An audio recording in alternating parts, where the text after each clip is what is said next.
আমি যখন জিনার কার্য শেষ করে ফেললাম, এবার আমি যখন কবর থেকে উঠে যাব, হঠাৎ করে আমি গাইবি কোথায় থেকে যেন একটা আওয়াজ শুনতে পাই। কে যেন আমারে ডাকতেছে, রে যুবক, আমি তোমার সাথে কি অপরাধ করলাম যার কারণে তুমি আমার উপরে এত বড় জুলুম করছো? নবী গো, এই মৃত নারীটার আওয়াজটা শুনে আমি পুরো পাগলের মতো হয়ে গেলাম। ওই নারীর আওয়াজ এমন ভাবে ছিল, এর যুবক, আমি তো তোমাকে কখনো কষ্ট দেই নাই, অথচ তুমি আমার অপবিত্র বানায়া দিয়া গেছ। কাল হাসরের ময়দানে আমি যখন আমার মালিকের কাঠগড়ার সম্মুখে দাঁড়ায়া যাব, আমার মালিকের সামনে, আমার ডানে বামে সামনে পিছনে যত কবরস্থান রইল, প্রত্যেকটা মৃত মানুষ পবিত্র অবস্থায় আমার রবের দরবারে দাঁড়ায় যাবে রে যুবক, অথচ তুমি আমার এমন অপবিত্র বানায় দিয়ে গেছ। আমি আমার মালিকের দরবারে পবিত্র অবস্থায় দাঁড়ানোর সুযোগ নাই। নবী গো, এই আওয়াজটা শুনে আমি সহ্য করতে পারি নাই। আমার যেন মন হলো আমার মতো অপরাধী আজকে পৃথিবীর জমিনে কেউ নাই, কেউ নাই। ও নবী, একটু বলেন না, আমার মতো গুনাহগার ব্যক্তির জন্য আমার মালিক ক্ষমার দরওয়াজা রাখছিনি গো নবী। আমার নবী রহমতে আলম নবী ওই ব্যক্তির কথাটা শোনার সাথে সাথে নবীজির সে উঁচু চেহারাটাকে নিচু করে ফেললেন। ওই ব্যক্তি আবার চিন্তা করলো, মনে হয় আমার নবীজি আমার উপরে বড় রাগ করে ফেলছে।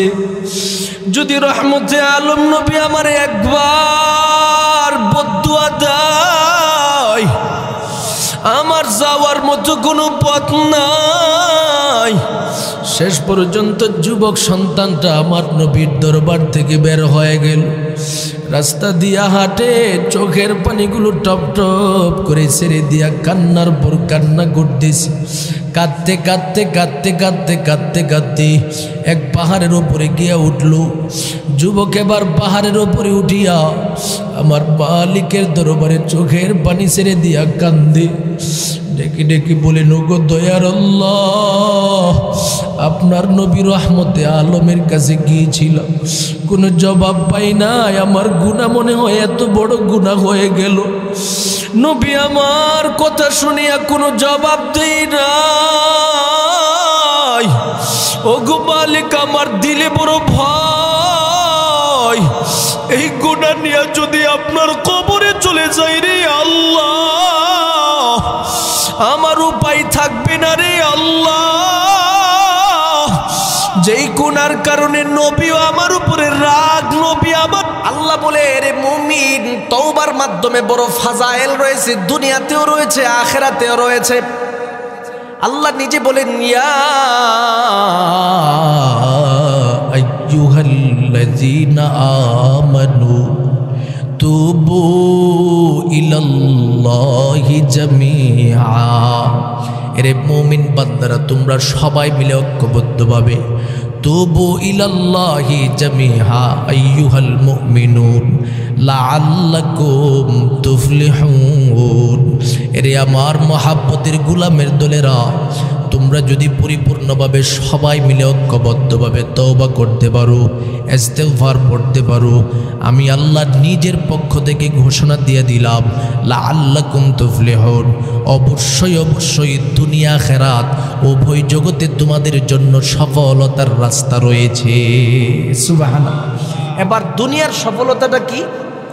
আল্লাহ বলে, বান্দা, দুনিয়ার সফলতা হলো আমি আল্লাহ তোমার জীবনের সমস্ত গুনাহ খাতা মাফ করে তুমি যা চাইবা আমি আল্লাহ তোমাকে তা দান করে দিব। সুবহানাল্লাহ। পৃথিবীতে মানুষ, ইতিহাসগত দিক থেকে আমরা প্রতিটা মানুষ অনেক ঘটনা জানি, অনেক ইতিহাস অবগত রয়েছে রে আল্লাহর মহাব্বতের বান্দা। পয়গম্বর মূসা নবীর দরবারে তার উম্মতেরা আগমন করে বলে, ও পয়গম্বর, আপনার সমস্ত উম্মতেরা বৃষ্টির অভাবের কারণে তাদের জীবনটা নাশ হয়ে যাচ্ছে, ধ্বংসের সম্মুখীন হয়ে যাচ্ছে। আপনি তো কালিমুল্লাহ, রবের দরবারে আপনি কথা বলতে জানেন, তোর পরবর্তী যায় আমার রবের সাথে আপনি কথা বলেন, একটু জিজ্ঞাসা করেন আমরা কোন কাজ করতে পারলে আমার আল্লাহ আমাদের জন্য বৃষ্টির ফায়সালা করে দিবে। রবের কাছে আবার জিজ্ঞাসা করে বলি, আল্লাহ, উম্মতেরা বৃষ্টি চাই, তারা কি করতে পারলে আপনি বৃষ্টি দিবেন? আল্লাহর পক্ষ থেকে ঘোষণা চলে আসে, এরে আমার মহাব্বতের পয়গম্বর মূসা কালিমুল্লাহ, তোমার সমস্ত উম্মতের সম্মুখে ঘোষণা প্রদান করে দাও, তারা যদি আমি রবের পক্ষ থেকে পরিপূর্ণভাবে বৃষ্টি চাই, সকলে ঐক্যবদ্ধভাবে একটা জমিনের মধ্যে আগমন করুক, অতঃপর আমি আল্লাহর কাছে সবাই মিলে ইস্তেগফার করুক, আমি আল্লাহর কাছে মাফ চাইতে থাকুক, ক্ষমা চাইতে থাকুক, জীবনে যত অপরাধ করেছি সমস্ত অপরাধ নিয়ে যেন তারা সবাই আমি আল্লাহর কাছে তওবা করি। উম্মতদেরকে ঘোষণা প্রদান করা হলো, সমস্ত উম্মতেরা উপস্থিত হয়ে যায় রে গোলাম। এবার পয়গম্বর মূসা নবী রবের দরবারে দোয়া করতেছে, সবাইকে নিয়ে ক্ষমা চাইতেছি, তওবা করতেছি, এখনো বৃষ্টি আসে না। চক্ষুটা বন্ধ করে কাশফের সম্মুখীন হয়ে রবের দরবারে জিজ্ঞাসা করা বলে, আল্লাহ, আপনি না বলছেন উম্মতদেরকে নিয়া এ যেতে মা এইভাবে তওবা ইস্তেগফার পড়ার জন্য? ওরে মালিক, আমরা তো সবাই মিলে তওবা করতেছি, তারপরেও বৃষ্টির কোনো ফায়সালা হয় না কেন? আমার রবের পক্ষ থেকে সাথে সাথে পয়গম্বর মূসাকে ডেকে ডেকে বলে, এরে মূসা, তোমার এই এজতেমাই যত মানুষ রয়েছে এখানের মধ্যে এমন একজন জিনাকারী বান্দা রয়েছে, তার জিন্দেগির মধ্যে অনেক জিনার অপরাধ রয়েছে, ওই ব্যক্তি এখনও আমি আল্লাহর কাছে খাস দিলে তওবা করে নাই, ইস্তেগফার পড়ে নাই, ক্ষমা চাই নাই, তার কারণে আমি আল্লাহ এই মুহূর্তে তোমাদের জন্য বৃষ্টির ফায়সালা করি না।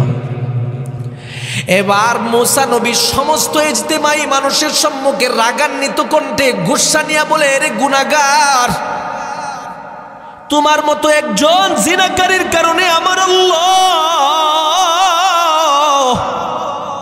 আমাদের সবার উপরে পুরো রাগান্বিত হয়ে বসে আছে রে গুনাহগার। তুমি এই মুহূর্তে মজলিস থেকে বের হয়ে যাও। কথাটি শোনার সাথে সাথে যেই ব্যক্তি গুনাহ করেছে ওই ব্যক্তি তো ভালো করে জানে সে যে গুনাহগার, কথা কোন ঠিক কিনা? আমি যদি জিনাকারী হয়ে থাকি আমি ভালো করে জানি আমি কত বড় জিনাকার। আমি যদি জুয়াচোর হয়ে থাকি আমি জানি আমার মতো জুয়াচোর কেউ নাই। আমি যদি মদ পানকারী হয়ে থাকি আমার মতো মদ পানকারী দুনিয়ার জমিনে কেউ নাই। প্রতিটা মানুষ নিজ নিজ গুনার ব্যাপারে অবগত রয়েছে, যদিও মানুষ জানে না। এই বান্দাটা এবার তার দিলের ভিতরে আঘাত লেগে যায়। এবার যদি পয়গম্বর মূসা আমার একটা ডাক মারে, হাজার হাজার মানুষের সম্মুখে আমি লাঞ্ছিত হতে হবে, অপদস্থ হতে হবে, আমি সেটা হতে দিব না। এবার আমার মালিকের দরবারে সেজদায় পড়ে চোখের পানি ছেড়ে দিয়া কান্না করতে শুরু করে দে। ওগো দয়ার আল্লাহ, জীবনে অনেক গুনাহ করে ফেলেছি রে আল্লাহ।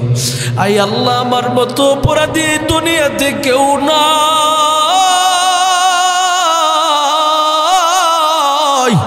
ওরে মালিক, আপনি যদি আমারে মাফ না করেন যাওয়ার মতো কোনো পথ নাই।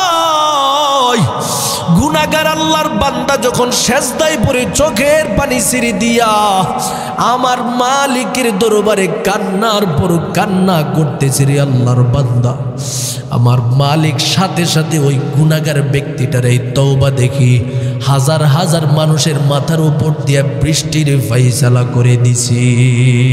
সুবহানাল্লাহ। মূসা নবী এবার তো সেজদায় পড়ে গেছে। ব্যাপারটা কি রে, কোন ব্যক্তির কারণে এতক্ষণ বৃষ্টি দেয় নাই, আবার এখন বৃষ্টি আসলো? আল্লাহ, লোকটা তো আমরা এখানে কাউরে দেখি নাই যে লোকটা এখান থেকে বের হয়ে গেছে। কোনো জনগণের মধ্য থেকে কেউ বলতে পারবে না হঠাৎ করে কোন কারণে আপনি এইভাবে বৃষ্টিটা দিয়ে দিলেন? আমার রব ঘোষণা দিয়ে, রে মূসা, আমার যে মহাব্বতের বান্দাটা গুনাহ করেছিল, ইস্তিগফার করেছে, তওবা করেছে, এই মহাব্বতের বান্দাটা এমনভাবে সেজদায় পড়ে কান্না করেছে, আমি আল্লাহর কাছে তার জীবনের সমস্ত গুনার কারণে লজ্জিত হওয়ার কারণে আমি আল্লাহ পাক তার জীবনের সমস্ত গুনাহ খাতা মাফ করে দিয়া তার ওসিলা দিয়াই বৃষ্টির ফাইসালা করে দিলাম। এই জন্য আল্লাহ বলেন, তুবু ইলাল্লাহি জামিআ, এরে আমার সমস্ত মুমিন বান্দারা, ঐক্যবদ্ধভাবে পরিপূর্ণভাবে সবাই মিলে আমি রবের কাছে তওবা করো। যদি করতে পারো, আইয়ুহাল মুমিনুন লাআল্লাকুম তুফলিহুন, অবশ্যই আমি আল্লাহ তোমাদের জন্য সফলতা দান করব। আল্লাহর বান্দা তওবা করেছে, সফলতার রাস্তার সাথে সাথে দেখতে পেয়েছে। এটা তো শুধু দুনিয়ার কথা বললাম, আখিরাতের ব্যাপারে বান্দা যখন পরিপূর্ণভাবে আমার রবের দরবারে তওবা করতে পারবি, আমার আল্লাহ নিজে অপর আর এক আয়াতের মধ্যে ঘোষণা প্রদান করে দেয়, ইয়া আইয়ুহাল্লাযীনা আমানু তুবু ইলাল্লাহি তাওবাতান নাসুহা আযা রাব্বুকুম আন ইউকাফিরা আনকুম সাইয়্যাতিকুম ওয়া ইউদখিলুকুম জান্নাত। আমার রবের পক্ষ থেকে ঘোষণা প্রদান করে দেই, বান্দা পরিপূর্ণভাবে খাঁটি দিলে যখন আমি রবের কাছে তুমি তওবা করবা, আমি রবের পক্ষ থেকে আখিরাতের যে সুসংবাদটা তোমার জন্য দান করব, এক নাম্বার হলো আসা রাব্বুকুম আইয়ুকাফিরা আনকুম সাইয়্যাতিকুম, তোমার মহাব্বতের প্রভু তোমার জীবনের যত গুনাহ আছে সমস্ত গুনাহকে পরিবর্তন করিয়া নেকের মাধ্যমে ভরপুর করে দিবি, গুনাহকে মুছে দিবি। শুধু তার মধ্যেই সীমাবদ্ধ নয়, 2 নম্বরের আখিরাতের পুরস্কার হলো ওয়ায়ুদখিলুকুম জান্নাত, আমি রবের পক্ষ থেকে তোমাকে জান্নাতের অন্তর্ভুক্ত করে দিব। সুবহান। তাহলে দুনিয়ার সফলতা, তওবাকারী যখন রবের কাছে দিল খুলে ক্ষমা চায়, আল্লাহ পাক তার গুনাহ মাফ তো করে তিনি যা চায় সেটার সুব্যবস্থা করে দেয়।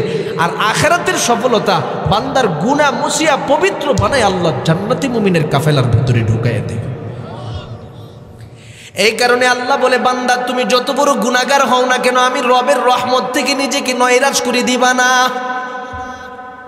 ও কাপাসিয়া এলাকার মহাব্বতের গোলামের দল, বড় পশিয়া এলাকার প্রতিটা মুমিন বান্দা, আপনারা যারা নামাজি আছেন সবাই আমার সামনে বসা আছেন, রে আল্লাহর বান্দা, আমাদের জীবনের মধ্যে যদি আমরা তাকাই, গুনার অভাব নাই। প্রতিটা মুহূর্তে মুহূর্তে গুনাহ, নামাজের গুনাহ, কত ওয়াক্ত নামাজ চলে যায়, নামাজ না পড়ার গুনাহ, রোজা না রাখার গুনাহ, জিনা করার গুনাহ, চোখের গুনাহ, হাতের গুনাহ, পায়ের গুনাহ, কত গুনাহ নিয়ে নিজের জীবনটাকে পরিচালনা করতেছি।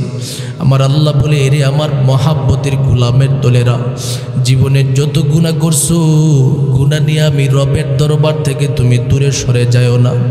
আমি আল্লাহ রহমান, আমি আল্লাহ রহিম, আমি আল্লাহ নিজেই তোমাদের সম্মুখে সুসংবাদ প্রদান করে দিলাম।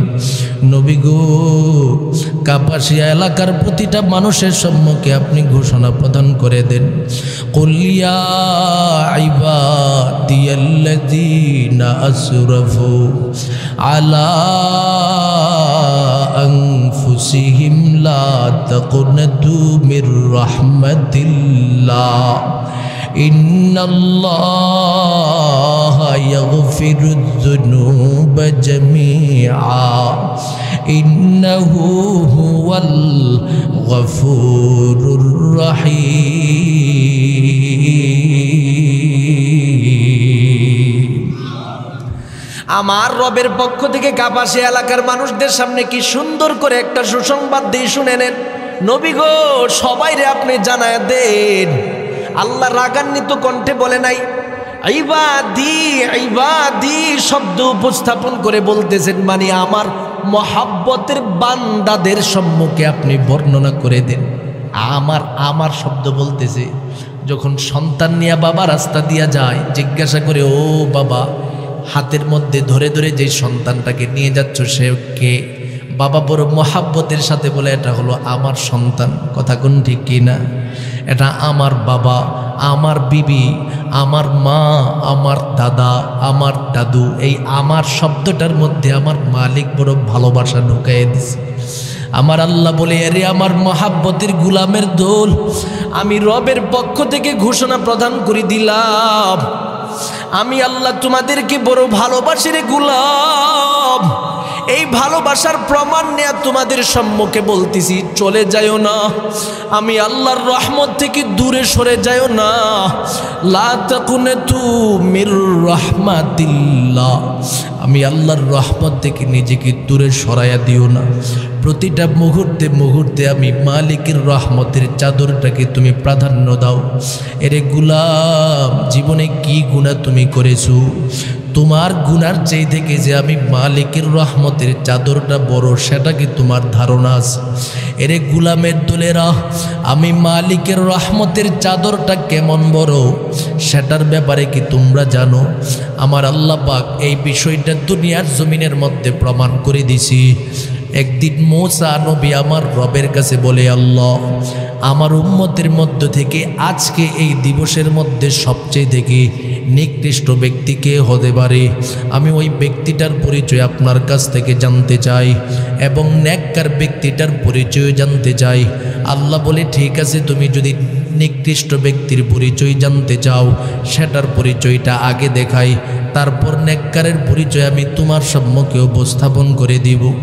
এরে মূসা, তুমি যদি নিকৃষ্ট ব্যক্তির পরিচয় দেখতে যাও, অমুক একটা জঙ্গল রয়েছে, ওই জঙ্গলের মধ্যে একজন ব্যক্তি প্রতিদিন সকালবেলা সুবহে সাদেকের পরে ঢুকি, নিজের একটা ছোট্ট সন্তান নিয়ে প্রবেশ করি, আবার সেখানে গিয়ে কাঠ কেটে আবার সে তার নির্ধারিত জায়গায় চলে যায়।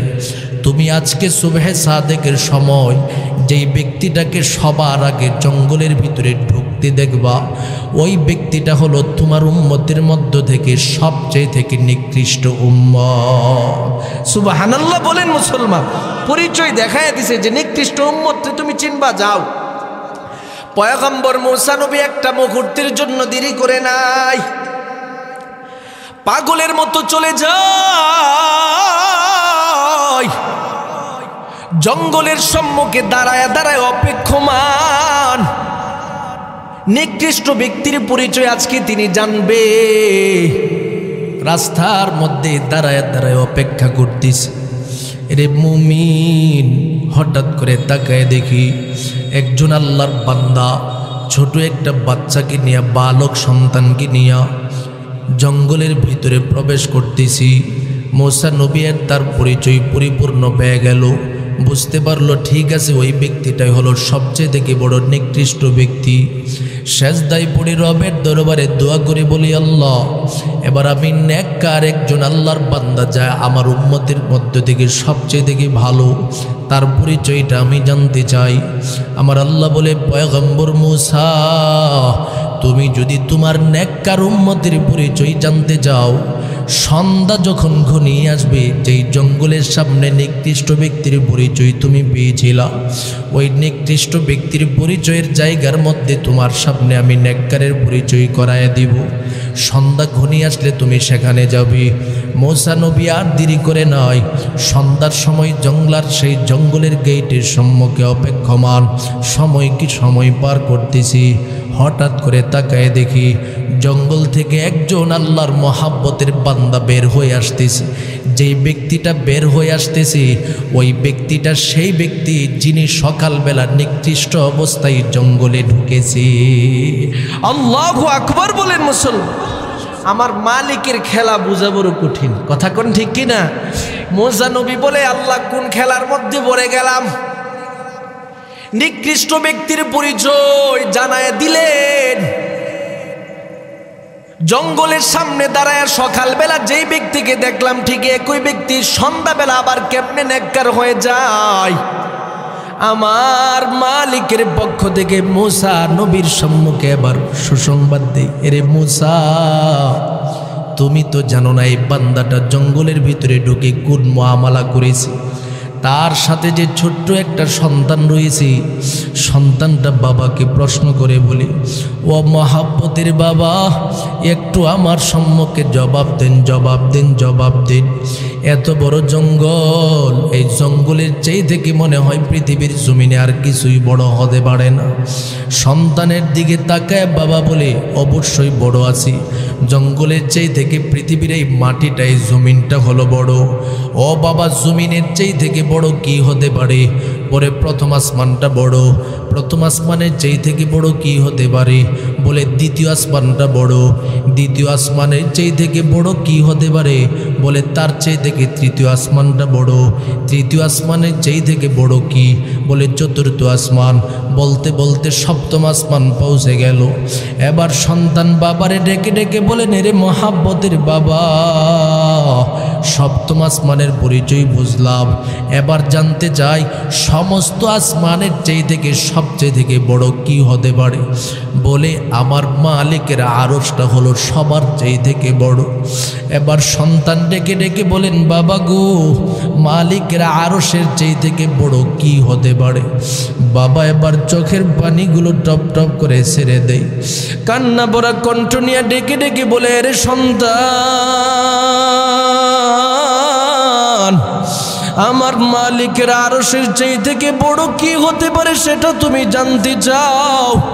এরে সন্তান, তোমার বাবা জীবনে যেই পরিমাণে পাপ করলো, তোমার বাবা যেই পরিমাণে গুনাহ করছে, সেই গুনার পরিমাণ মালিকের আরশের চেয়ে থেকে বড় রে সন্তান। এই কথা বলে বাবা সন্তানের সামনে চোখের পানি ছেড়ে দিয়া কাঁদতে আরম্ভ করে দেয়। সন্তান এবার ডেকে ডেকে বলে, বাবা গো, আপনি কেন এইভাবে কান্নার পর কান্না করতেছে?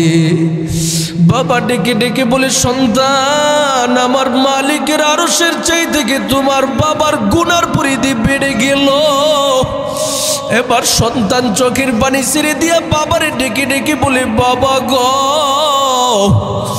আমার মালিকের আরশের চেয়ে থেকে আপনার গুনাহ বড়, আপনার গুনার চেয়ে থেকে কি আমার মালিকের সৃষ্টি জগতে আর কোনো কিছু বড় হতে পারে না?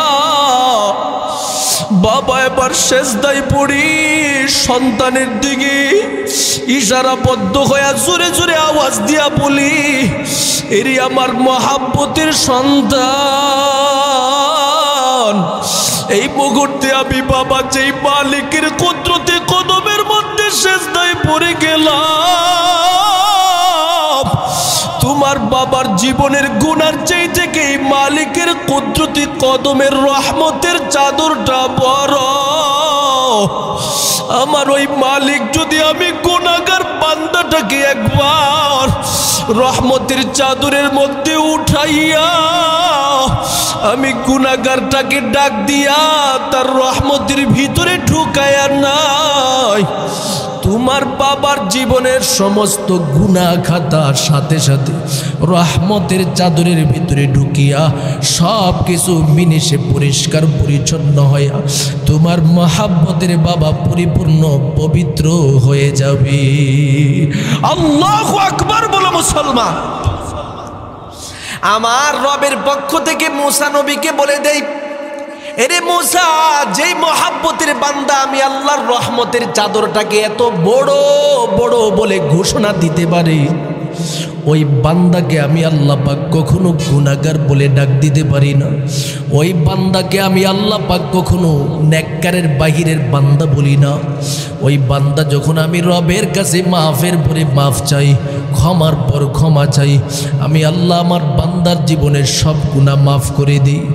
ও কাপাসিয়া এলাকার আল্লাহর মহাব্বতের গুলামের দল, নিজের জীবনের দিকে একটু তাকায় দেখেন রে আল্লাহর বান্দা, জীবনটাকে কোন দিকে নিতেছি, কত সময় কত মুহূর্ত আমাদের সামনে থেকে বিদায় হয়ে যায়। একটা দিন কি আমার মালিকের দরবারে তওবা করতে পারলাম? আমার কত সময় বিদায় হয়ে যায়, কত ওয়াজ মাহফিলে যাই, কত মসজিদে যাই, আমার রবের কাছে কি দিল খুলে তওবা করতে পারি? অথচ আমার নবী বলেন, উম্মত তোমার প্রতিটা সময় কিন্তু একের পর এক বিদায় হয়ে যাচ্ছে। তোমার যৌবনের সময় বিদায় হয়ে যায়, তোমার সুস্থতার সময় বিদায় হয়ে যায়, তোমার ব্যস্ততার সময় আগমন করতেছে। পরিপূর্ণভাবে এখন যে তুমি অবসর আছো, সে অবসরের সময়ও বিদায় হয়ে যায়। তোমার টাকাওয়ালার সময় বিদায় হয়ে যায়। এই মুহূর্তে তুমি টাকাওয়ালা, কখন তুমি দরিদ্র হয়ে যাও বলতে পারো না। তোমার হায়াত নামক মহান দৌলতটা কিন্তু বিদায় হয়ে যায়। সুতরাং তোমার এই 5টা বিষয়কে পরিপূর্ণভাবে গুরুত্ব দাও। ক্বালা রাসূলুল্লাহি সাল্লাল্লাহু আলাইহি ওয়াসাল্লাম, ইগতানিম খামসান ওয়া গনাকা ক্বাবলা ফাকরিক ওয়া হায়াতাকা ক্বাবলা মাউতিক, আও কামা ক্বালা আলাইহিস সালাতু ওয়াস সালাম। আমার নবী বলে, উম্মত এই মুহূর্তে তোমার যৌবনের সময় আছে, হেলাই হেলাই নষ্ট না করে আমার মালিকের জন্য কাজে লাগাও। তোমার জীবনের প্রতিটা মুহূর্তের এত মূল্য রে আল্লাহর গোলাম। মুমিন বান্দা যদি চায় তার জীবনের মধ্যে একটা সেকেন্ড সময় কাজে লাগাবি, তার জীবনের একটা সময়, একটা সেকেন্ড সময় কাজে লাগালেও দেখা যায় তার জীবনের আমল নামার মধ্যে আকাশ থেকে জমিন পরিমাণে ফাঁকা জায়গা পরিমাণ নেক আমল পরিপূর্ণ হয়ে যায়। সুবহানাল্লাহ!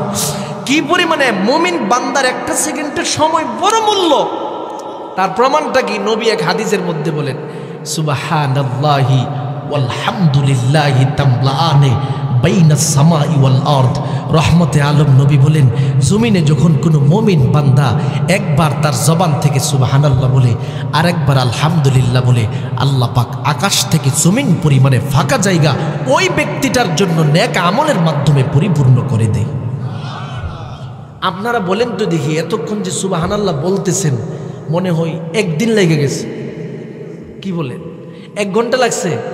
1 মিনিট সেকেন্ডের সময় লাগে নাই। নবী বলেন, এই মুহূর্তে প্রতিটা ইমানদারের আমল নামায় এই পরিমাণে নেক এড হয়ে গেছে। সুবহানাল্লাহ! তাহলে আমাদের জীবনের প্রতিটা সেকেন্ডের মূল্যের দাম আছে না নাই? আমরা গুরুত্ব দিতে পারি না, মূল্য দিতে পারি না। আপনারা আজকে যারা এই ময়দানের মধ্যে উপস্থিত হতে পেরেছেন, আমি তো বলবো আপনারা বড় সৌভাগ্যবান। সুবহানাল্লাহ বলে। কারণ এই সময় থেকে আপনারা আজকে তওবার আলোচনা শুনতেছেন, শ্রবণ করে বাড়িতে যাবেন, পরিপূর্ণ তওবা করে রবের কাছে যাবেন। আল্লাহ বলেন, যে ব্যক্তিটা তওবা করে বাড়িতে যাবে, আমি আল্লাহ পাক বাড়িতে যাওয়ার আগে তার জীবনের সব গুনাহ মাফ করে দিব। আর যতটা গুনাহ করছে এই গুনাহ পরিমাণে নেক আমলের মাধ্যমে পূর্ণ করে দিব। তাহলে আপনাদের মতো সৌভাগ্যবান আজকে যারা আসে নাই তাদের কেউ হতে পারে না। কথা কোন ঠিক কিনা? এই জন্য আমার নবী বলে, বান্দা তোমার প্রতিটা সময়কে তুমি কাজে লাগাও। হায়াতাকা ক্বাবলা মাউতিক। মুমিন বান্দা মরণ নামক সময় আগমন করার পূর্ব মুহূর্তে তোমার জীবনের হায়াত নামক মহান দৌলতটাকে পরিপূর্ণভাবে কাজে লাগাও। দুনিয়ার জমিনে কোনো মানুষ বলতে পারে না বান্দার মরণটা কখন কোথায় আগমন করবি। আমার আল্লাহ ঘোষণা প্রদান করে দেয়, ওরে আমার মহাব্বতের বান্দারা, কোথায় গিয়ে তোমার মরণ হবে সেটা তোমার জানা নাই। এই জানার বিষয় আমি আল্লাহ পৃথিবীর কোনো নবীকেও দেই নাই, কোনো অলিকেও দান করি নাই। আল্লাহ নিজে বলেন, ইন্নাল্লাহা ইনদাহু ইলমুস সাআ ওয়া ইউনাজ্জিলুল গায়স ওয়া ইয়া'লামু মা ফিল আরহাম ওয়া মা তাদরি নাফসুম মাযা তাকসিবু গাদা وما تدري نفس بأي أرض تموت।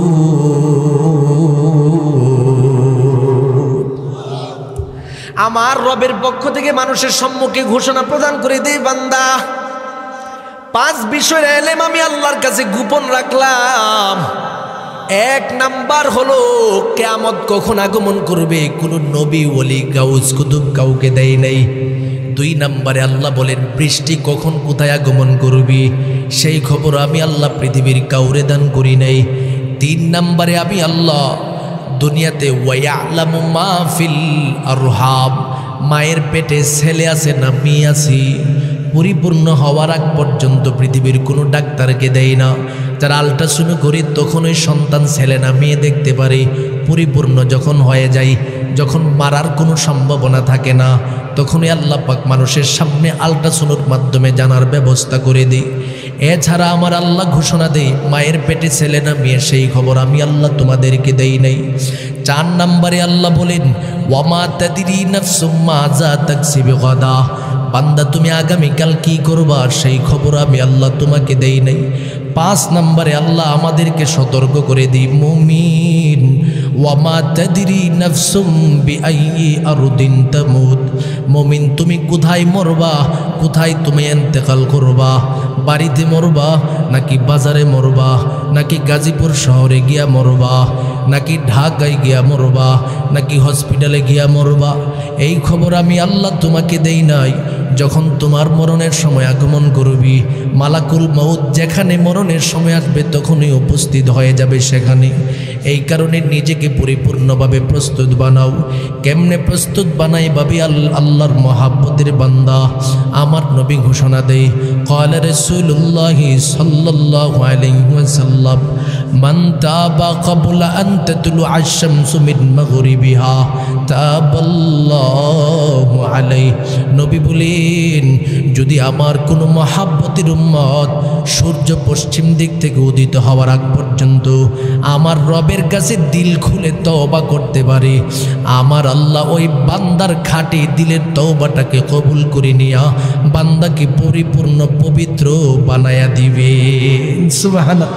তাহলে সূর্য পশ্চিম দিক থেকে উদিত হওয়ার আগ পর্যন্ত তওবার সুযোগ আছে। আপনারা বলেন তো দেখি সূর্য পশ্চিম থেকে কখনো উদিত হয়েছে আপনাদের এলাকায় কেউ দেখছে?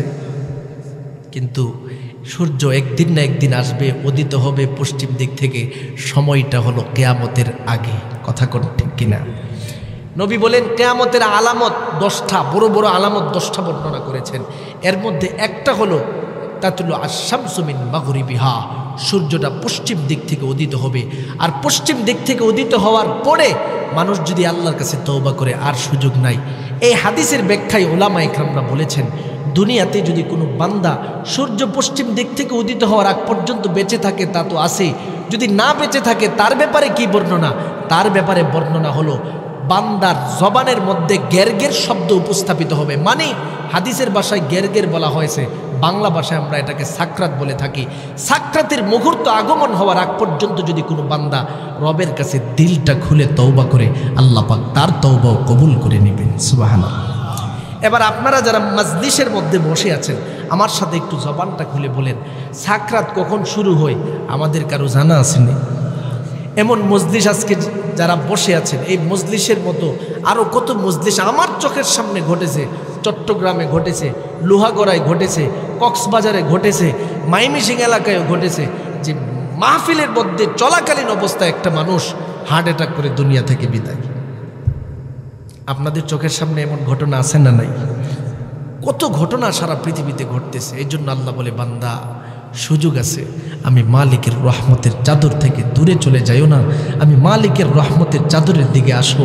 কারণ রহমতের চাদরের দিকে যত বড় গুনাহগার হোক না কেন আসবে তো আমার মালিক তাকে গ্রহণ করে নেবে, তাকে দূরে সরাইয়া দিবে না।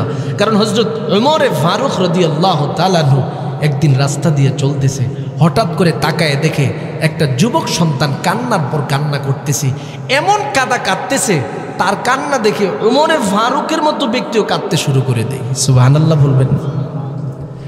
ওমরে ফারুক এবার ব্যক্তিটার সামনে উপস্থিত হয়ে গেল।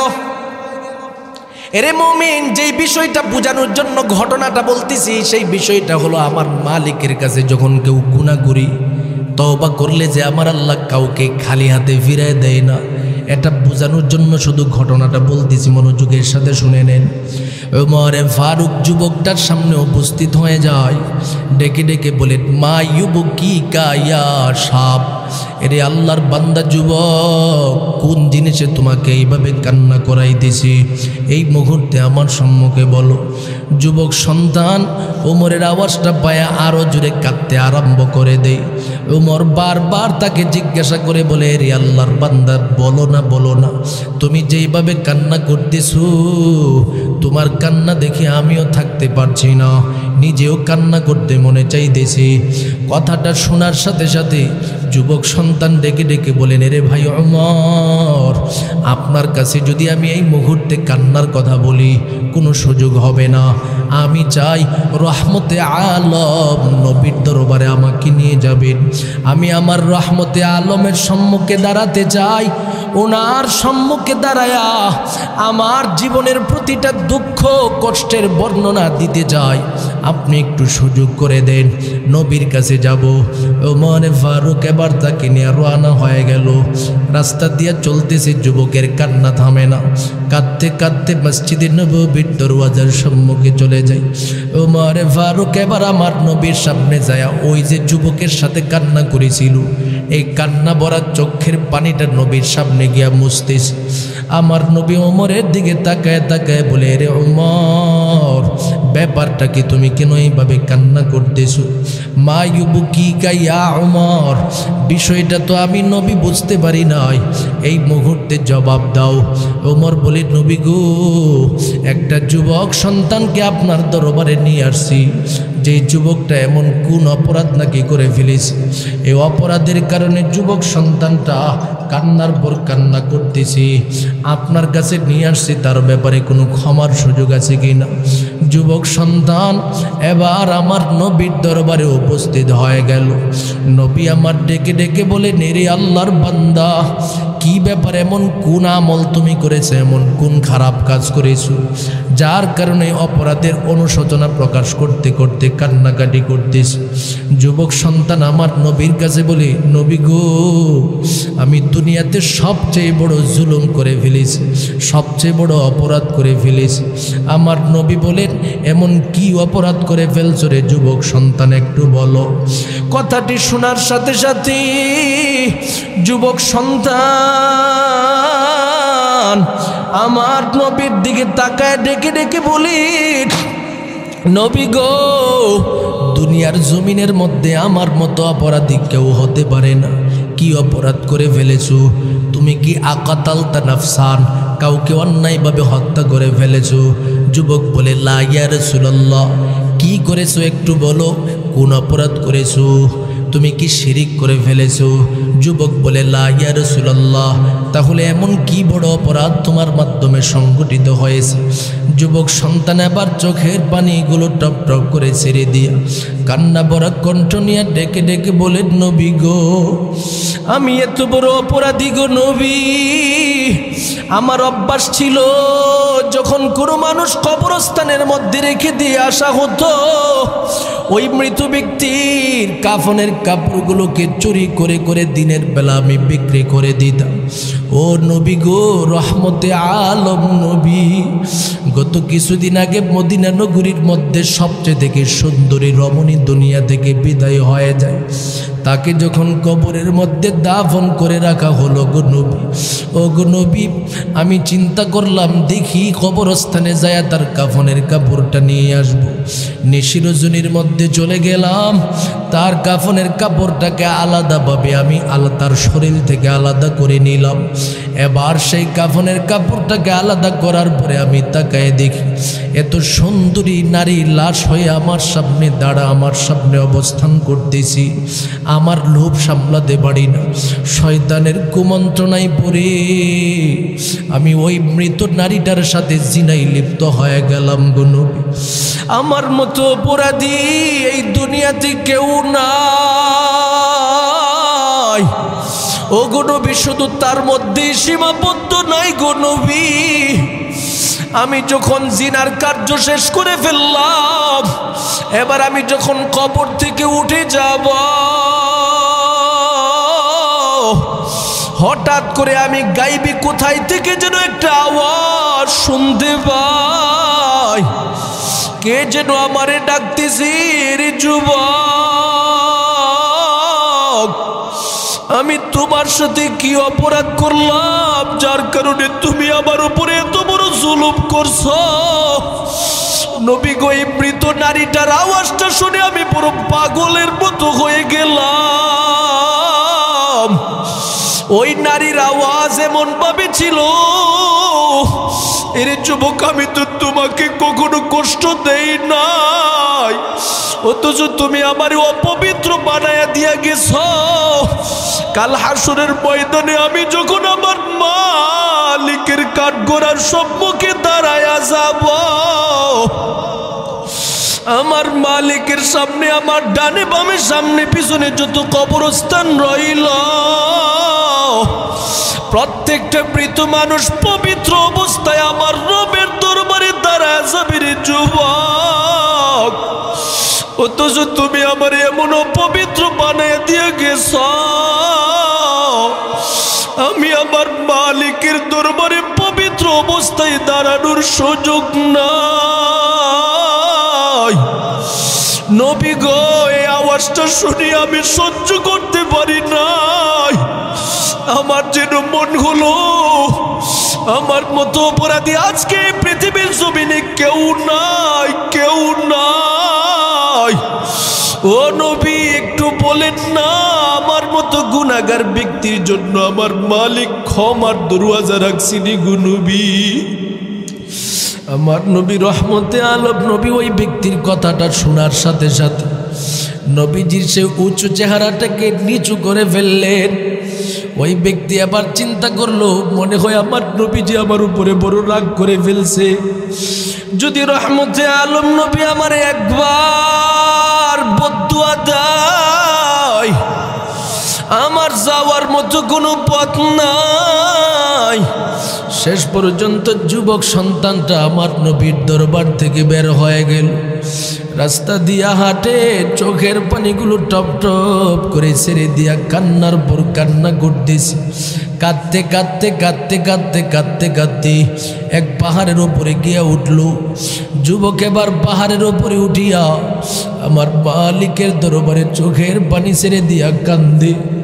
ডেকে ডেকে বলে, ওগো দয়ার আল্লাহ, আপনার নবী রহমতে আলমের কাছে গিয়েছিলাম, কোনো জবাব পাই নাই। আমার গুনাহ মনে হয় এত বড় গুনাহ হয়ে গেল। নবী আমার কথা শুনিয়া কোনো জবাব দেই নাই। ওগো মালিক, আমার দিলে বড় ভয়, এই গুনাহ নিয়ে যদি আপনার কবরে চলে যাই রে আল্লাহ, আমার উপায় থাকবে না রে আল্লাহ। যেই গুনার কারণে নবী আমার উপরে রাগ, নবী আমার উপরে গুসা, যেই গুনার কারণে সাহাবায়ে ইকরামরাও আমার উপরে গুসা। ওগো মালিক, আমি তো জানি আপনি হলেন রহমান। ওগো মালিক, আমি তো জানি আপনি হলেন রহিম। আমি তো অন্য কোথাও যাই নাই, আমি রহমানুর রহিমের দরবারে আগমন করেছি। সেজদায় পড়ে চোখের পানি ছেড়ে দিয়া আমার মালিকের দরবারে কান্দে। ও কাপাসিয়া এলাকার আল্লাহর মহব্বতের গোলামের দল, আমার মালিকের দরবার এত বড় মহান রহমতের দরবার।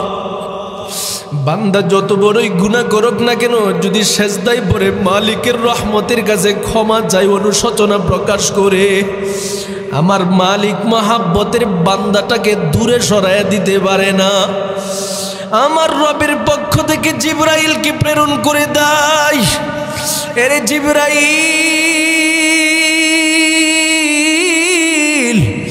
আমার মহাব্বতের নবীর নিকটে এই মুহূর্তে চলে যাও আর ঘোষণা প্রদান করে দাও, এই মুহূর্তে আমি আল্লাহর পক্ষ থেকে আমার ওই গুনাহগার যুবক বান্দার ব্যাপারে সুসংবাদ দিয়া দিলাম।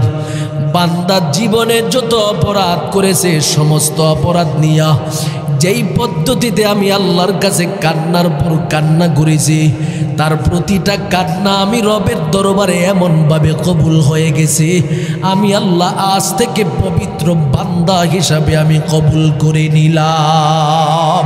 আল্লাহু আকবার বলো মুসলমান। দুনিয়ার জমিনের মধ্যে তওবা করলে আমার মালিকের পক্ষ থেকে বান্দার ব্যাপারে পরিপূর্ণ সুসংবাদ দেওয়া আছে। বান্দা তওবা যত করবা আমি আল্লাহর কাছে তত মাফের ঘোষণা, তওবা যত করবা আমি মালিকের কাছে তত বেশি মাফের ঘোষণা। সুতরাং জীবনটাকে গুনাহমুক্ত বানাও, বেশি বেশি ইস্তিগফারের আমল করো, বেশি বেশি তওবার আমল করো। মুমিন বান্দা যখন তুমি সুযোগ পাইবা, ফজরের নামাজ আদায় করেছো, মালিকের কাছে তওবা করো, ইস্তিগফার করো। আস্তাগফিরুল্লাহ ইন্নাল্লাহা গফুরুর রহিম, আস্তাগফিরুল্লাহ ইন্নাল্লাহা গফুরুর রহিম। মুমিন তুমি জবান থেকে যত বেশি ইস্তিগফার পড়বা, আমার রবের পক্ষ থেকে ঘোষণা, আমি আল্লাহ তোমার নেক আশা পূরণ করব। ইস্তিগফারের আমলের মাধ্যমে আমি রবের পক্ষ থেকে তোমাদের জন্য সুসংবাদ দিয়া দেই। দুনিয়াতে যত বেশি ইস্তিগফারের আমল করবা তত সুসংবাদ। কি সুসংবাদ? আল্লাহ নিজে আর এক আয়াতের মধ্যে বর্ণনা করে দিন। নবী গো, দুনিয়ার প্রতিটা মানুষের সম্মুখে আপনি বলে দিন, ফাকুল তুস্তাগফিরু রাব্বাকুম ইন্নাহু কানা গফফারা।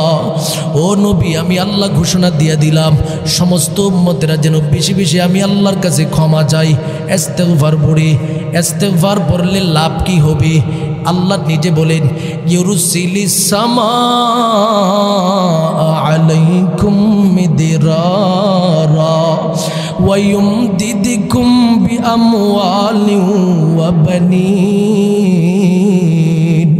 আমার রবের পক্ষ থেকে ঘোষণা, মুমিন বান্দা যদি বেশি বেশি ইস্তিগফার পড়ে, এক নম্বরে আমি আল্লাহ তার জন্য সুসংবাদ দিলাম, ইস্তিগফারের আমলের মাধ্যমে রহমতের বৃষ্টি তাদের যদি প্রয়োজন হয় দান করে দিব। দুই নম্বরের ইস্তিগফারের আমলের মাধ্যমে ঘোষণা দিলাম, ওয়ায়ুমদিদকুম বিআমওয়াল, আমি আল্লাহ বান্দাকে সম্পত্তির মাধ্যমে সাহায্য করব। বিআমওয়ালি ওয়া বানিন, তিন নম্বরের সুসংবাদ আমি আল্লাহ ঘোষণা প্রদান করে দিলাম, বান্দার যদি সন্তান না থাকে আমি আল্লাহ ইস্তিগফারের আমলের মাধ্যমে সন্তান দান করে দিব। সুবহানাল্লাহ। এজন্য সকাল বিকাল যে মুমিন বান্দা আস্তাগফিরুল্লাহ আস্তাগফিরুল্লাহ আস্তাগফিরুল্লাহ ইস্তিগফারের আমল করতে পারবে, আমার মালিক তার জন্য এই সুসংবাদটা ধার্য করেছেন। এজন্য হাসান বসরি রহমতুল্লাহি আলাইহির কাছে রোগী আসে, রোগী, আমরা তো এখন অসুস্থতা নিয়ে রোগী ডাক্তারের কাছে যাই, আর ওনার কাছে রোগীরা যাইতো আত্মশুদ্ধির, যারা অসুস্থতা আছে তারা আত্মশুদ্ধি করার জন্য যেত। একজন রোগী আসছে, আয়েশা বলতেছে যে হুজুর, আমি একটা বিষয় জানার জন্য আগমন করেছি, আমার ঘরের মধ্যে সবসময় বিপদ আপদ লেগে থাকে, আমি কোন আমলটা করলে বিপদ আপদ দূর হবে? হাসানে বসরি বলেন, ইস্তিগফারের আমল করো, তোমার সমস্ত বিপদ দূর হয়ে যাবে। কিছুক্ষণ পরে আরেকজন ব্যক্তি আসছে, আয়েশা বলে হুজুর, 10টা বছর হয়ে গেল বিয়া করছি কিন্তু এখনো সন্তান হয় না, আপনি রবের কাছে যেই দোয়া করেন সেটাই কবুল হয়, একটু আমার জন্য দোয়া করে দেন, আমার যেন আল্লাহর পক্ষ থেকে একটা সন্তান দেওয়া হয়। এবার হাসানে বসরি বলে, তোমাকেও একটা আমল দিয়া দেই, তুমি ইস্তিগফারের আমল সকাল বিকাল করো, দেখবা আল্লাহ পাকে উসিলা দিয়া তোমাকে সন্তান দান করবে। আরেকজন ব্যক্তি আগমন করলো, আয়েশা বলতেছে যে হুজুর, ধনী হতে চাই, টাকাওয়ালা হতে চাই, সম্পদওয়ালা হতে চাই, আপনি আমারে কিছু দোয়া দিয়া দেন, যেই দোয়াটা পড়লে আল্লাহ আমারে ধনী বানাইব। হাসানে বসরি বলেন, ইস্তিগফারের আমল করো। হাসানে বসরির সামনে একটা লোক বসা ছিল, যিনি তার খাদেমের পরিচয় দেয় সবসময়। হাসানে বসরিকে জিজ্ঞাসা করলেন, হুজুর, বিষয়টা তো বুঝতে পারি নাই, সব মানুষ যত রোগী আসছে ভিন্ন ভিন্ন পদ্ধতির রোগ নিয়ে আসছে, ঔষধ দিচ্ছেন মাত্র একটা, কারণটা কি বুঝতে পারি নাই।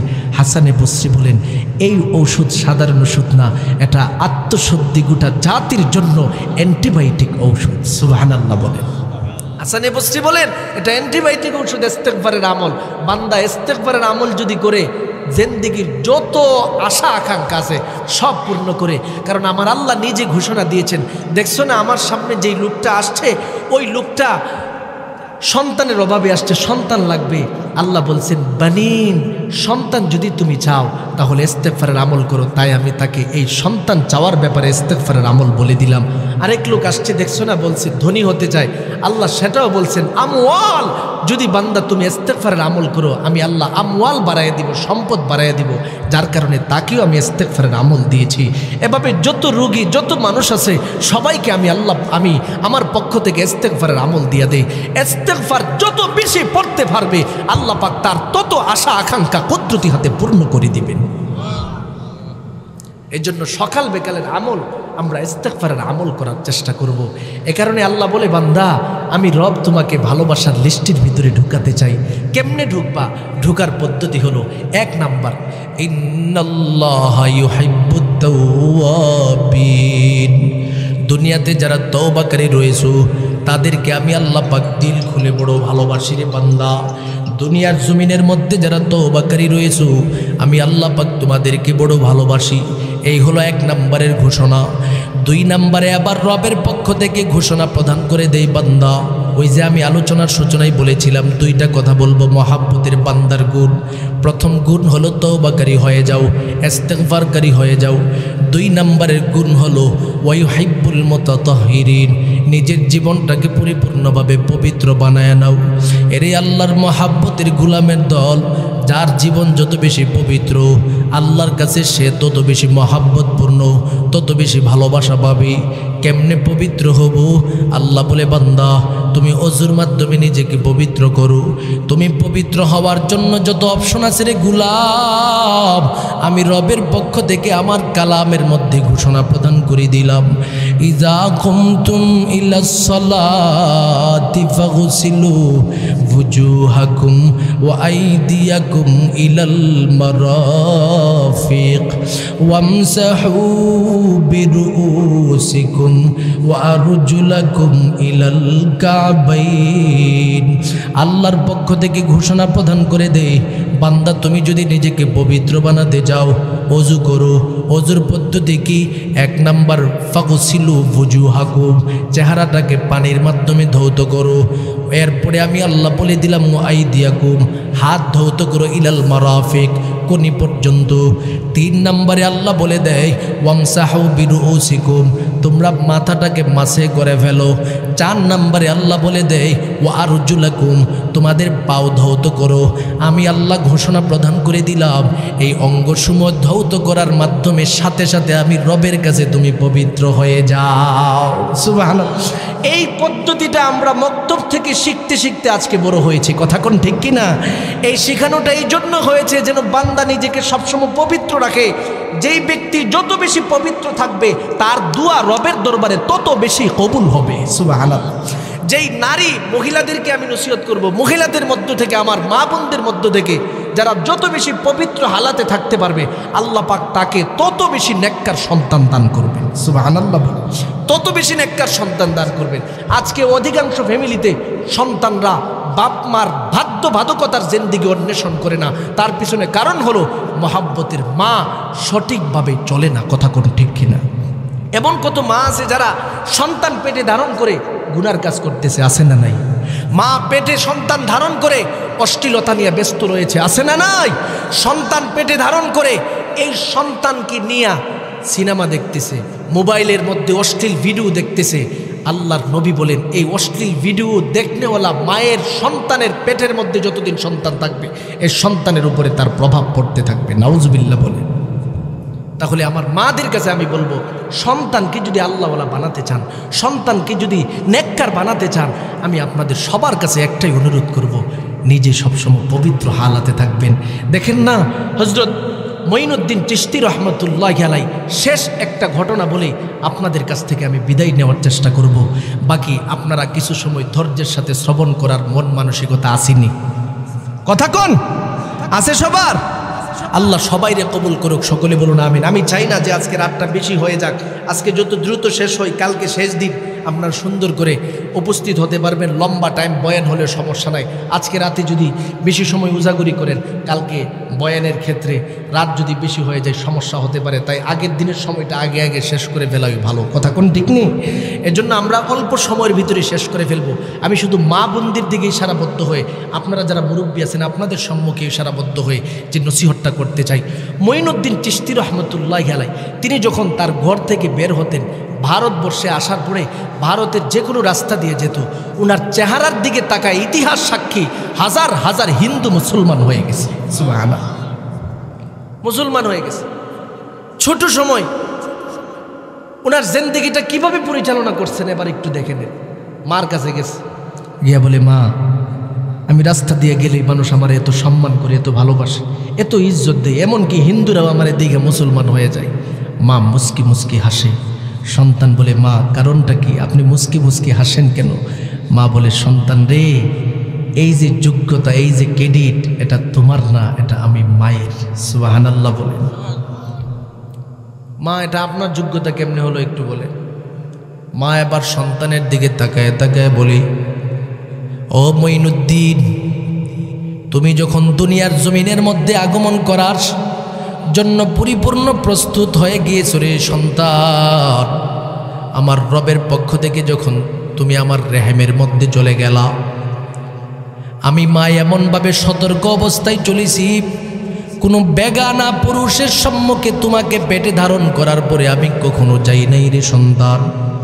তোমাকে পেটে ধারণ করার পরে আমার চোখের কোনো গুনাহ আমার জানা মতে আমি করি নাই। আমি আমার হাতের মাধ্যমে কোনো গুনাহ করি নাই, পায়ের মাধ্যমে কোনো গুনাহ করি নাই। 24টা ঘন্টা প্রতিটা মুহূর্তে মুহূর্তে কোরআন তেলাওয়াতের মাধ্যমে কাটাইছি, ইস্তেগফারের আমল পড়তে পড়তে কাটাইছি, দরুদ পড়তে পড়তে আমার সময়টাকে পার করেছি রে সন্তান। এরে আল্লাহর বান্দা মহাব্বতের গোলামের দলেরা মনোযোগের সাথে শুনে নেন। এবার মঈনুদ্দিন চিশতিকে বলতে শুরু করে দে, রে সন্তান, শুধু তার মধ্যেই সীমাবদ্ধ নই। তুমি যখন দুনিয়ার জমিনে আগমন করেছো, তোমাকে যখন আমি মা দুগ্ধ পান করানোর জন্য সিদ্ধান্ত নিতাম, আমি মা অপবিত্র অবস্থায় তুমি সন্তানকে কোনোদিন দুগ্ধ পান করাই নাই। আমি মা প্রতিটা মুহূর্তে মুহূর্তে আমি তোমাকে পবিত্র হালাতে দুগ্ধ পান করাইতাম রে সন্তান। ও সন্তান, একদিনের ঘটনা তোমার কাছে বললে তুমি বুঝতে পারবা। রাতের বেলা তুমি আমাকে প্রস্রাব করে গোটা শরীর ভিজাইয়া দিছো। প্রস্রাবের কারণে আমার শরীর অপবিত্র হয়ে যায়। আমার সমস্ত কাপড় যখন অপবিত্র হয়ে যায়, তুমি যখন কান্নার পরে কান্না করতেছো দুগ্ধ পান করার জন্য, আমি মা ঠান্ডা রজনীর মধ্যে শীতের বেলা কিভাবে আমি চলবো? আমি ইচ্ছা করলে তোমাকে দুধ পান করাতে পারতাম না রে সন্তান, না। আমি এবার সিদ্ধান্ত নিলাম, কষ্ট হলেও তোমাকে আমি অপবিত্র অবস্থায় দুগ্ধ পান করাবো না। আমি মা এবার পাগলনির মতো আরামের বিছানাটাকে একটা লাত্তি মাইরা দূরে সরাইয়া, আমি মা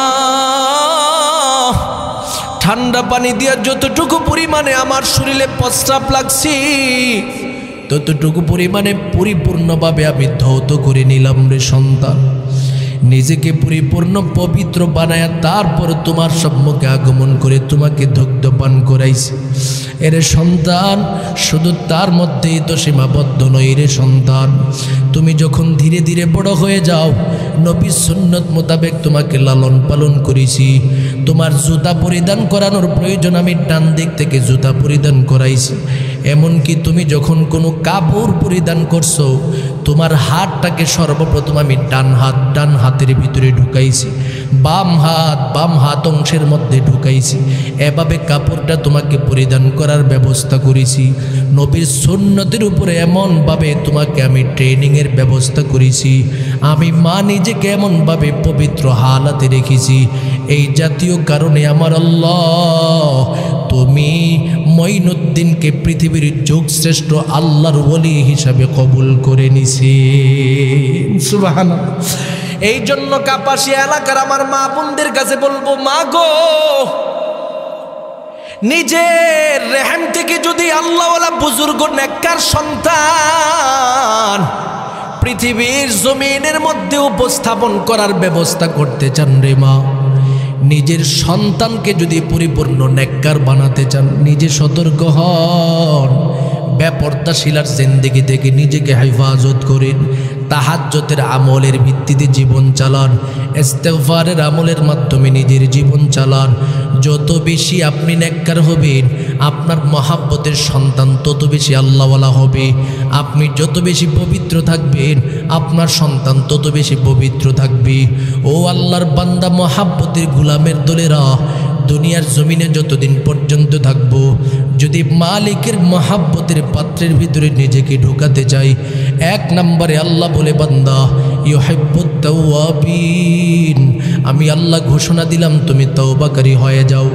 দুই নম্বরে আমি রবের পক্ষ থেকে ঘোষণা দিলাম নিজেকে পবিত্র বানাও। নিজের ব্যক্তিগত জীবন যেমন পবিত্র বানাইবা, সন্তানদেরকে পবিত্রতা শিক্ষা দিবা, নিজের বিবিকে পবিত্রতা শিক্ষা দিবা। যেখানে পবিত্রতা শিক্ষা দেওয়া হয় সেই মজলিসের মধ্যে যাওয়ার চেষ্টা করবা। মক্তবে পবিত্রতা শিক্ষা দেওয়া হয়, নিজের সন্তানকে সেই পবিত্রতা শেখার জন্য মক্তবমুখী করাবে, দিনমুখী করাবে। এরই আল্লাহর বান্দা যদি নিজের জীবনটাকে তওবা আর পবিত্রতার মাধ্যমে সাজাতে পারেন, ব্যক্তিগত জীবন সাজাতে পারেন, সামাজিক জীবন সাজাতে পারেন, তওবা ইস্তেগফারের মাধ্যমে যদি নিজের ফ্যামিলিটাকে সাজাতে পারেন, আমার আল্লাহ ঘোষণা দেয়, বান্দা আমি আল্লাহ তোমারে ভালোবাসার জন্য প্রস্তুত হয়ে যাই। যদি ফ্যামিলি সাজে, ফ্যামিলিকে ভালোবাসার জন্য প্রস্তুত হয়ে যাই। আমি আল্লাহ যদি আমার মহাব্বতের কোনো গোলাম তথা তার ফ্যামিলিকে ভালোবাসতে শুরু করি, আমি আল্লাহর কুদরতি হাতে এই ফ্যামিলির মধ্যে খাসভাবে রহমতের ভান্ডার দান করে দে। সুবহানাল্লাহ বলেন মুসলমান। এই জন্য দুনিয়াতে যতদিন থাকবো, এক নাম্বার কাজ তওবা। এক নাম্বার কি কাজ বলেন? আবার বলেন। ইস্তেগফার এবং তওবার মাধ্যমে জীবন সাজাবো রে গোলাম।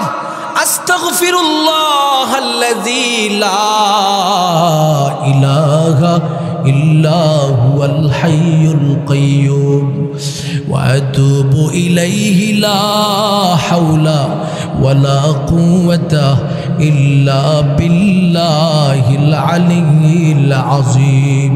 এই লম্বা তওবা ইস্তেগফার পড়বেন। আর যদি এই লম্বা দোয়াটা না পারেন, রবের কাছে বেশি বেশি করে ইস্তেগফার এভাবে পড়েন, আস্তাগফিরুল্লাহ আস্তাগফিরুল্লাহ আস্তাগফিরুল্লাহ। দুনিয়াতে যার জবান থেকে যত বেশি আস্তাগফিরুল্লাহ আসবে, আল্লাহ পাক তার চেহারার মধ্যে তত বেশি নূর দান করে দিবেন। সুবহানাল্লাহ। যার সন্তান মাদ্রাসা পড়ে, স্কুলে পড়ে, যেখানেই পড়ুক না কেন, যদি ইস্তেগফারের আমল সুন্দরভাবে করতে পারে, ওই সন্তানের জেহেন আল্লাহ পাক কুদরতি হাতে বাড়াইয়া দিবেন। সুবহানাল্লাহ। এই জন্য এলাকার স্কুলের ছাত্ররা যখন আমার কাছে পরীক্ষার্থীরা যায়, বলে হুজুর একটু দোয়া করেন, আমি তাদেরকে বলি, এই এখন থেকে আস্তাগফিরুল্লাহর আমল চালায়া যাও, 3 মাস চালাও, দেখবা রেজাল্ট পেয়ে যাবে। সুবহানাল্লাহ। এজন্য ইস্তেগফারের আমল, তওবার আমল বড় গুরুত্বপূর্ণ। এই তওবা ইস্তেগফারের মাধ্যমে যার জীবন চলবে, আল্লাহ বলেন সেই ব্যক্তিটা আমি আল্লাহর মহব্বতের চাদরে ঢুকবে। 2 নম্বরে তওবা ইস্তেগফারের আমল করার পরেই সে পবিত্র হয়ে যায়। এ কারণে আল্লাহ শেষ দিকে বলেন, ওয়া ইউহিব্বুল মুতাতাহহিরিন, বান্দারে তোমার মতো পবিত্র বান্দারে আমি আল্লাহ সবসময় তালাশ করে থাকি। তোমাকে আমি ভালোবাসতে চাই, নিজেকে পবিত্র রাখো। পবিত্রতা কেমনে তালাশ করতে হয় সেই দিকেও ঘোরাফেরা করার চেষ্টা করো। রব্বে করিম আমাদের সকলকেই তওবা আর ইস্তেগফারের মাধ্যমে নিজের জীবনটাকে সাজানোর তৌফিক দান করুন। সকলে বলেন আমিন। ওয়ামা আলাইনা ইল্লাল বালাগ। সবাই আমরা ইস্তেগফার পড়ি। এই মাহফিল উপলক্ষে আজকে যিনি প্রধান অতিথি আছেন, এরপরে উদ্বোধক আছেন, সম্মানিত অতিথিবৃন্দ আছেন, বিশেষ অতিথিবৃন্দ আছেন, সঞ্চালনায় আছেন, আর অনেকের নাম আছে।